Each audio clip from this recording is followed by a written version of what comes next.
రాష్ట్రంలో జంగిల్ రాజు పాలన తీవ్రస్థాయిలో ధ్వజమెత్తిన వైఎస్ జగన్ తన అవినీతిని దోపిడీని ప్రశ్నించే గొంతులు నొక్కేస్తున్న చంద్రబాబు చట్టాన్ని పోలీసు వ్యవస్థని చేతుల్లోకి తీసుకుని దారుణంగా వ్యవహరించిన సీఎం రాష్ట్రంలో రూల్ ఆఫ్ లా లేదు భయం రాజ్యం వెళ్తోంది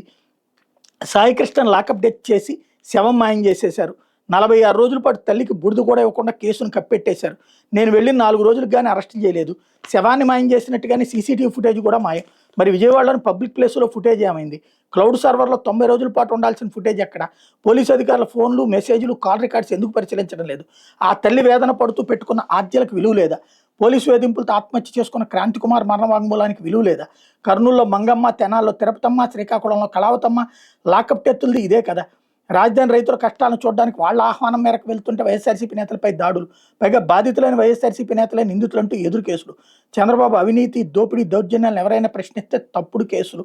అన్నటువంటి వార్తని హైలైట్ చేశారు అయితే దళిత క్రిస్టియన్ రిజర్వేషన్లపై సీఎం చంద్రబాబును సూటిగా ప్రశ్నించిన వైఎస్ జగన్ పదవుల్లో ఉన్న మీ పార్టీ నేతలు దళితులను కించపరుస్తుంటే మీరేం చేస్తున్నారు పతనం ఖాయమనే సర్లో కుట్రలంటూ వైఎస్ఆర్సీపీ సానుభూతి ఓట్లు తొలగించేందుకు సర్కార్ ప్రయత్నం అన్నటువంటి జగన్ ఆరోపణ ఇక్కడ హైలైట్ చేశారు అయితే రైతుల్ని గాలి